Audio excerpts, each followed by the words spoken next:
السلام علیکم ورحمۃ اللہ وبرکاتہ۔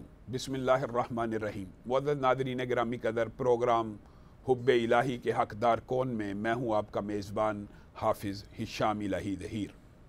اللہ رب العزت کلام حمید میں ارشاد فرماتے ہیں ان اللہ یحب المتوکلین، سورۃ آل عمران آیت نمبر 159۔ معزز ناظرین گرامی قدر، ہم آپ کے سامنے کہانت کے حوالے سے چند باتوں کو رکھ رہے تھے، اس بات کو مکمل کر کے ہم اپنے موضوع کو آگے بڑھائیں گے۔ کاہن جو ہوتا ہے وہ اپنے ساتھ جو قرین ہوتا ہے اس کو اپنے کنٹرول میں لیتا ہے مختلف طریقوں کے ساتھ، اور وہ طریقے آپ خود سمجھ جائیے کہ لا محالہ ایسے ہوں گے جس قرین کی ڈیوٹی یہ ہے کہ قبر تک اس انسان کا تعاقب کرنا، موت کے آخری لمحات تک اس کو گمراہ کرنے کی کوشش کرنی ہے۔ وہ انسان کے کنٹرول میں کیسے آئے گا؟ کیا وہ کسی ولی اللہ کے کنٹرول میں آئے گا؟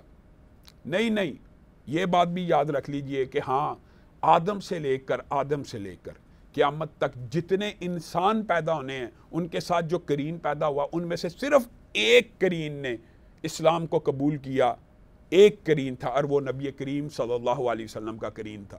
بس اس کے علاوہ کوئی ولی اللہ اس قرین کے اوپر غالب نہیں آ سکتا۔ ہاں، اس کے ساتھ دوستی کر سکتا ہے تو شیطان صفت کا بندہ کر سکتا ہے، اور ان کا یہ آپس میں باہم پیکٹ ہوتا ہے اور معاہدہ ہوتا ہے۔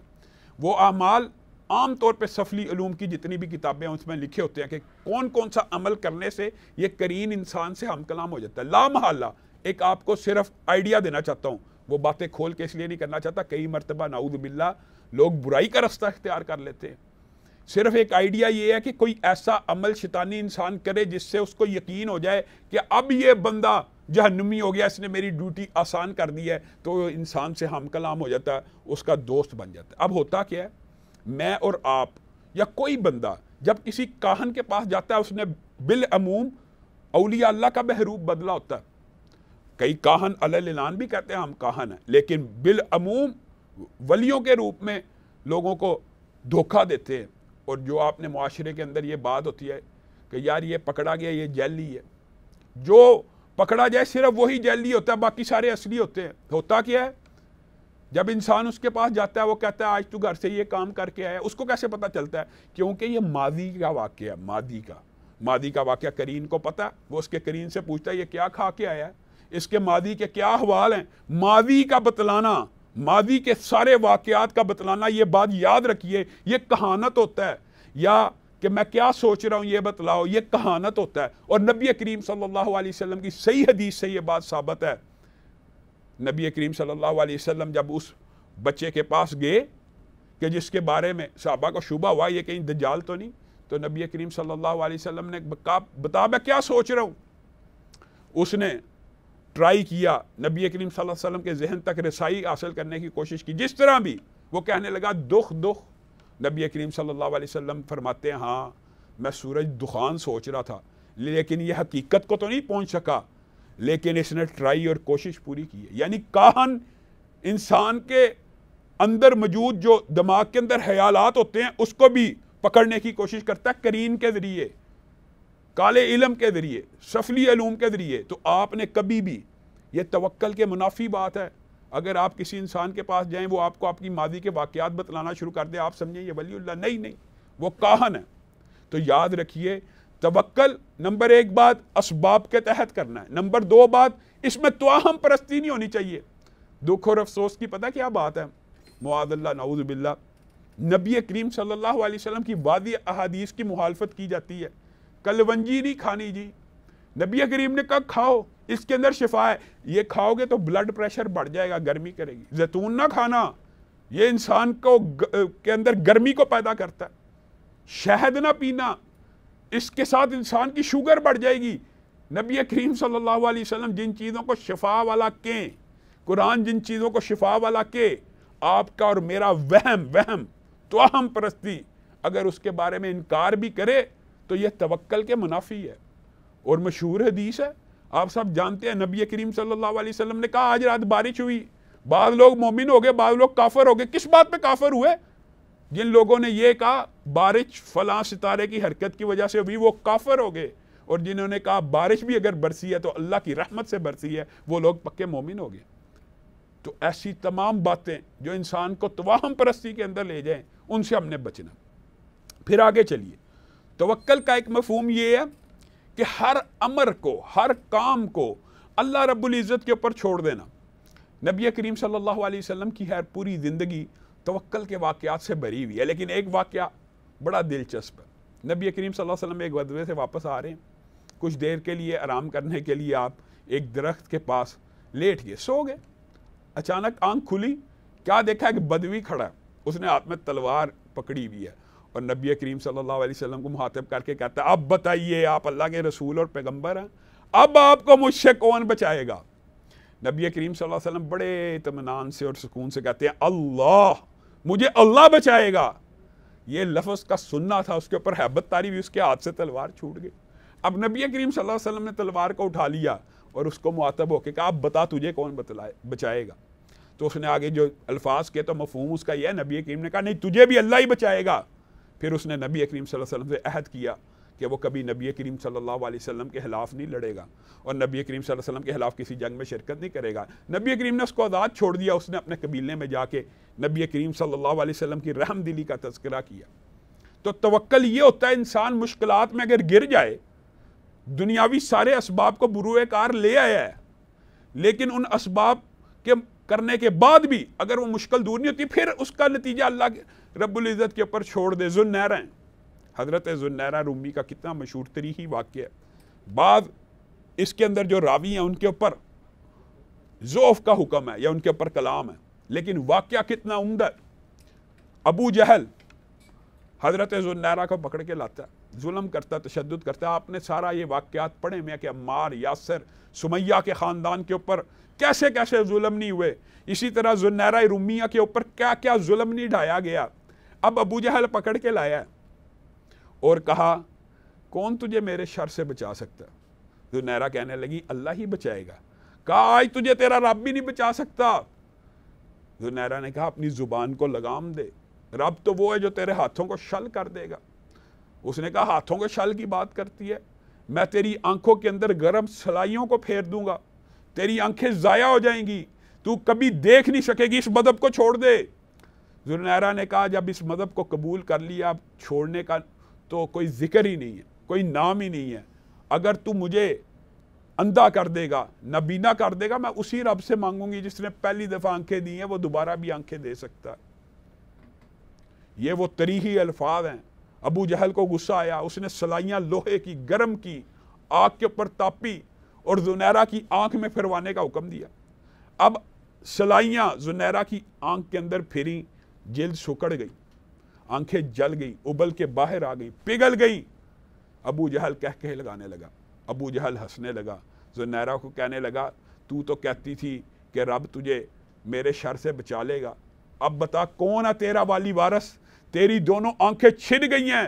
ذوالنیرہ جن کی آنکھیں چھن چکی تھیں آسمان کی طرف اپنے چہرے کو اٹھاتی ہیں، کہا اللہ ابو جہل غلط کہتا ہے، تو میرا رب ہے، تو نے مجھے پہلے بھی بینائی دی، تو نے مجھے رحم مادر میں آنکھیں دی، اگر تو چاہے تو آنکھوں کو پلٹا سکتا ہے اور ابو جہل اور قریش مکہ کے سارے کافروں کے لیے نشان عبرت بھی اور ایک کرامت کا سبب بھی بنا سکتا ہے۔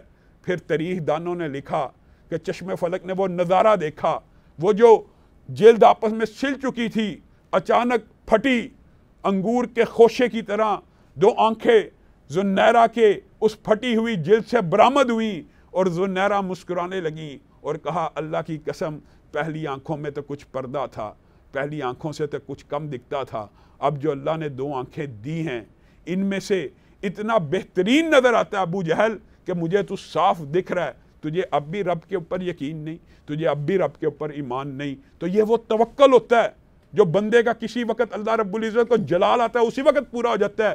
اور اسی طرح فرعون کے گھر میں جن کو حضرت آسیہ کے نام سے جانتے ہیں، انہوں نے بھی یہی کہا تھا اللہ میرے پہ اتنا ظلم ہو رہا ہے، اللہ میرے پہ اتنا تشدد ہو رہا ہے، ایک دفعہ مجھے جنت میں میرا گھر تو دکھا دیجیے۔ اب بتائیے یہ ایک ایسی دعا ہے جو بالعموم مسلمانوں کو مانگنی بھی نہیں چاہیے، کیونکہ اللہ رب العزت نے حکم دیا ہوا ہے کہ اللہ تعالیٰ حد سے زیادہ بڑھنے والوں کو پسند نہیں فرماتے۔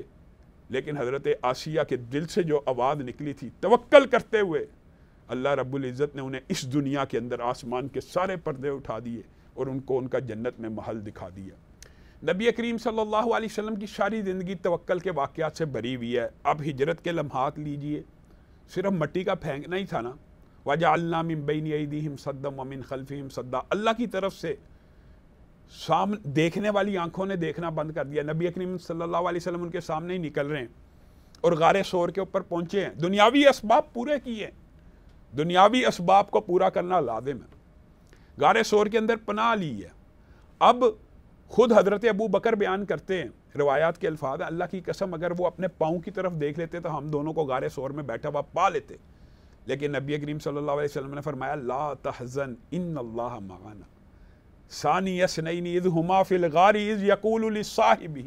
اللہ رب العزت نے یہاں پہ حضرت ابو بکر کو صاحب کی فضیلت بھی عنایت کی، ثانی اثنین کی فضیلت بھی عنایت کی، لیکن جو بہت بڑی فضیلت تھی وہ یہ تھی ان اللہ معنا، اللہ ہمارے ساتھ ہے، غم نہ کیجیے ابو بکر۔ نبی کریم صلی اللہ علیہ وسلم حضرت ابو بکر کو دلاسا دے رہے ہیں کہ آپ یہ کیوں سوچ رہے ہیں کہ نظر نیچے کی، جب اللہ وَمَن يَتَوَكَّلْ عَلَى اللَّهِ فَهُوَ حَسْبُهُ، جب انسان اللہ کے اوپر ایسا توکل کرتا ہے جیسے توکل کرنے کا حق ہے تو اللہ رب العزت اس کے لیے کافی ہو جاتا ہے۔ کس طرح؟ حضرت ابراہیم کی زندگی کے اندر یہ واقعہ اور کافی ہونے کے لفظ باقاعدہ موجود ہیں۔ حضرت ابراہیم کو منجنیق میں رکھا گیا سب، اور بعض روایات کے اندر خیر یہ بھی بات آتی ہے کہ منجنیق کو اسپیشل اس کام کے لیے ایجاد کیا گیا، لیکن بات یہی ہے کہ منجنیق ہوتی تھی جن کے اندر پتھروں کو ڈال کے قلعوں کو توڑا جاتا تھا، تو حضرت ابراہیم کے لیے ایک اسپیشل منجنیق تیار کی گئی کہ اس کو اس کے اندر رکھیں گے اور آگ کا ایک الاؤ بھڑکائیں گے،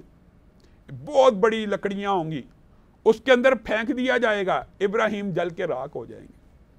قربان جائیں حضرت ابراہیم کے توکل کے اوپر اور صبر کے اوپر۔ حضرت ابراہیم جس وقت منجنیق میں ڈال دیے گئے نا، جبریل امین کا آسمان سے نزول ہوا۔ جبریل امین کی جو کفیات اس حدیث سے پتہ لگتی ہیں، ایسا لگتا ہے جیسے جبریل امین بھی یہ سوچ رہے تھے پتہ نہیں، مستقبل کا تو علم اللہ کو ہی ہوتا ہے کہ پتہ نہیں اس نبی نے بھی شہید تو نہیں ہو جانا۔ فٹافٹ تیزی سے حضرت ابراہیم کے پاس آتے ہیں، کہتے ہیں آپ کا کوئی پیغام، آپ کی کوئی بات جو میں اللہ کو پہنچا دوں، دل میں کیا حاجت اور تمنا ہے جبریل امین کی بھی، ابراہیم اللہ سے کہہ دیں پیغام پہنچا دے، اللہ مجھے آگ سے بچا دے، اللہ چاہے گا بچا دے گا۔ یعنی جبریل بھی اس وقت یہ سوچ رہے ہیں کہیں ابراہیم جیسے جلیل القدر نبی کا آخری وقت تو نہیں آ گیا۔ تو ابراہیم کا جو جواب ہے وہ بھی توکل کی انتہا ہے، کہا حسبی اللہ، حسبی اللہ۔ جبریل، حالانکہ جبریل کو پیغام دے سکتے تھے، ان کو پیغام دینے میں کوئی شرعی عذر نہیں تھا، اللہ سے کوئی التجا منت سماجت پیغام دعا کر سکتے تھے، لیکن جبریل کو کہتے ہیں جبریل میری تجھ سے کوئی حاجت نہیں، حسبی اللہ، میرے لیے میرا رب کافی ہے۔ جبریل بھی پیچھے ہو گئے، منجنیق کو چلا دیا گیا۔ حسبی اللہ کا جملہ، اللہ کے اوپر توکل کرنے کا جملہ اللہ رب العزت کو اتنا پسند آیا، اللہ نے کہا قلنا یا نار کونی بردم و سلاما، اے آگ ابراہیم کے اوپر ٹھنڈی ہو جا۔ جب لفظ ٹھنڈا کہا ساتھ میں سلامتی کا لفظ بھی بولا کہ کہیں آگ اتنی ٹھنڈی نہ ہو جائے کہ میرے ابراہیم کو ٹھنڈ لگنا شروع ہو جائے، بلکہ ایسی بن جانا جیسے ایک گل و گلزار کا گلدستہ ہو، ایک پھولوں کی سیج بن جانا۔ حضرت ابراہیم کا توکل ایسا توکل ہے کہ جو ابراہیم کو آگ میں جلنے نہیں دیتا۔ اور اگر ہم یہ بات کہ یہ خارق العادت، یہ ایسی باتیں معجزانہ ہوتی ہیں اور ایسے سلسلے کئی مرتبہ اللہ رب العزت امت میں بھی چلا دیتا ہے۔ حضرت ابو مسلم خولانی کا سچا واقعہ ہے، ان کے ساتھ بعین یہی معاملہ کیا گیا، ان کو آگ میں پھینکا گیا لیکن آگ نے ان کو نہیں جلایا۔ تو حضرت عمر نے جب ان کی زیارت کی، ان کو چوما، ان کا اکرام کیا اور کہا اللہ تیرا شکر ہے، تو نے مجھے امت کے اس شخص سے ملوا دیا جس نے ابراہیم کی یاد کو تازہ کر دیا۔ اور اگر ہم جہادی زندگی کے صحابہ کے واقعات دیکھیں نا، اس کے اندر تو توکل کے ایسے ایسے عجیب واقعات ہیں کہ انسان حیران و ششتر ہو جاتا ہے، انسان حیران رہ جاتا۔ حضرت خالد ابن ولید کا جنگ قادسیہ کے اوپر عظیم الشان وہ جو ان کا کردار ہے، انسان حیران رہ جاتا ہے۔ 60 افراد کے ساتھ 60,000 کے لشکر کے ساتھ لڑ رہے ہیں، صرف اللہ کے اوپر توکل کرتے ہوئے، اور پورا دن لڑتے بھی رہے اور کفار کے اوپر ایسی ہیبت بیٹھی، دہشت بیٹھ گئی۔ پھر آپ بتلائیے سعد بن ابی وقاص کے ساتھ تاریخ کی ایک مشہور روایت ہے، کتنی عظیم روایت ہے، جنگ ہو رہی ہے ایران کے ساتھ، حضرت سعد بن ابی وقاص نے دیکھا رستم نہر کے اس پار کھڑا۔ بعض روایات کے اندر یہ بات آتی ہے حضرت سعد نے کہا، بیمار تھے، خود بیمار تھے، لیکن صحابہ کو حکم دیا کہ اگر کافروں اور ہمارے درمیان یہ نہر حائل ہے نا، اس نہر کے اندر اللہ کا نام لے کے گھوڑوں کو اتار دو۔ پھر جب اللہ کا نام لے کے اس دریا کے اندر، نہر کے اندر گھوڑوں کو اتارا گیا، جب گھوڑوں نے پورے کا پورے دریا کو پار کیا، گھوڑے ویسے جسم تک ڈوبے ہوئے تھے لیکن باہر نکلے ان کی ایڑیوں تک صرف پانی کے نشان تھے۔ اور اسی طرح افریقہ کو فتح کرتے ہوئے جب ہمارے فاتح بحر اقیانوس کے کنارے پہ پہنچے تو وہاں انہوں نے اپنے گھوڑے دریا کے اندر پھینک دیے اور یہ تریحی الفاظ کہے تھے، اللہ اگر مجھے پتا ہو اس سے آگے بھی کوئی زمین ہے تو میں وہاں پہ بھی تیرے کلمے کو بلند کر دوں گا۔ اسی لیے اقبال نے کہا تھا، دشت و دشت صحرا بھی نہ چھوڑے ہم نے، بحر ظلمات میں دوڑا دیے گھوڑے ہم نے۔ یہ کس وجہ سے تھا؟ یہ اللہ رب العزت کے اوپر توکل کرتے ہوئے، اللہ رب العزت کے اوپر اعتماد کرتے ہوئے، جو بندہ اللہ رب العزت کے اوپر توکل کرتا ہے، اللہ رب العزت اس کے لیے کافی ہو جاتے ہیں۔ معزز ناظرین گرامی قدر، یہ بات بھی یاد رکھ لیجئے کہ قرآن پاک میں ایک آیت جو اس حوالے سے بڑی اہم ہے، فَإِذَا عَزَمْتَ فَتَوَكَّلْ عَلَى اللَّهِ، کہ جب تک کسی کام کو سر انجام نہیں دینا، اس کے مراتب، اس کی ترتیب بھی اللہ رب العزت نے واضح طور پہ بیان کر دی ہے نبی کریم صلی اللہ علیہ وسلم کے ذریعے سے۔ وَشَاوِرْهُمْ فِي الْأَمْرِ، مشاورت کر لو، جو بھی کام کرنے کا ارادہ کرو اس کے بارے میں مشاورت کرو۔ بلکہ حدیث پاک میں آتا ہے، نبی کریم صلی اللہ علیہ وسلم نے ارشاد فرمایا، ما ندیم من استشار وما خسر من استخار۔ اس روایت کے اندر بات کلام موجود ہے، لیکن اس کا مطلب کیا؟ ما ندیم من استشار، وہ بندہ کبھی ندامت نہیں اٹھاتا جس نے مشورہ کیا، وما خسر من استخار، اور اس بندے کو کبھی خسارہ نہیں ہوتا جو استخارہ کر کے کام کرے۔ اور یہ بات بھی یاد رکھنی چاہیے انسان کو کہ مشاورت کرنے سے ندامت نہ ہونے کا مطلب کیا؟ انسان نے جب سارے لوگوں کو اعتماد میں لے کے کوئی کام کیا، وہ شرمندہ ہو ہی نہیں سکتا، عام فہم سی بات ہے۔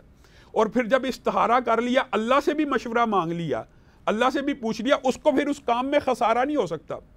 یعنی مشاورت کا عمل، استخارے کا عمل کام کرنے سے پہلے ہے۔ جب کام کا کسی کا ارادہ کر لیا، کوئی پروجیکٹ شروع کرنا، مشورہ ہو گیا، استخارہ ہو گیا، اب پروجیکٹ شروع کرنے کا ٹائم آ گیا، فَإِذَا عَزَمْتَ فَتَوَكَّلْ عَلَى اللَّهِ۔